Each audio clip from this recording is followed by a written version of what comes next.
میرا بھارت میرا فخر ہے، شان ہے، میری ہر سانس بھارت پہ قربان ہے۔ میرا بھارت میرا فخر ہے، شان ہے، میری ہر سانس پہ قربان ہے۔ میرے اجداد کی ایک نشان حضرات اس کی تمام تخلیقات بے شمار ہے، لیکن اشرف المخلوقات سب اس کے اشرف المخلوقات انسان کو ٹھہرایا، پھر انہوں نے بے شمار انبیاء اور رسول کو بھیجے، اور سب سے آخری اور ختم النبیین محمد عربی صلی اللہ علیہ وسلم کو فرمایا۔ اللہ نے بہت ساری کتابیں نازل فرمائی، لیکن اپنا پاک کلام اپنے حبیب پاک محمد عربی صلی اللہ علیہ وسلم کے قلب اطہر پر اتارا۔ تو آئیے بسم اللہ الرحمن الرحیم، الحمد للہ رب العالمین، والصلاة والسلام علی رسولہ الکریم وعلی آلہ وصحبہ وازواجہ وذریاتہ ومن تبعهم بإحسان إلى يوم الدین، اما بعد۔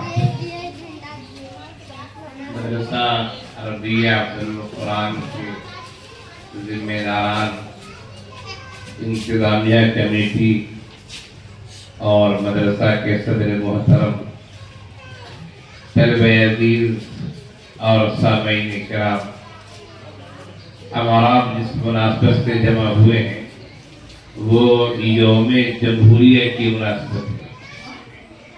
جس مناسبت سے ہمارا اجتماع ہوا ہے اسی مناسبت سے کچھ باتیں میں آپ کے سامنے کہنا چاہوں گا۔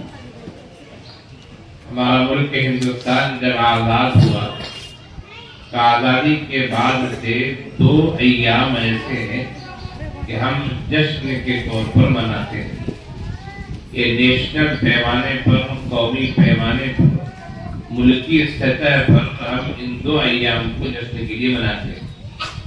ایک 15 اگست کی تاریخ ہے اور ایک 26 جنوری کی تاریخ ہے۔ 15 اگست کی تاریخ کو ہم یوم آزادی کہتے ہیں۔ 15 اگست 1947 عیسوی میں ہمارا ملک انگریزوں کے چنگل سے آزاد ہوا۔ انگریزوں کے قبضے سے، انگریزوں کی اقتدار سے، انگریزوں کی حکومت سے ہمارا ملک آزاد ہوا۔ اس لیے ہم 15 اگست ہر سال جب 15 اگست کی تاریخ آتی ہے تو ہم اور آپ اس تاریخ کو یوم آزادی کے نام سے مناتے ہیں۔ اور اسی طرح ہر سال جب 26 جنوری کی تاریخ آتی ہے تو ہم یوم جمہوریہ کے نام سے اسے یاد کرتے ہیں اور مناتے ہیں۔ یہ 2 دن ایسے ہیں جو ہمارے نیشنل ڈے ہیں، قومی دن ہیں اور ہم خوشی مناتے ہیں۔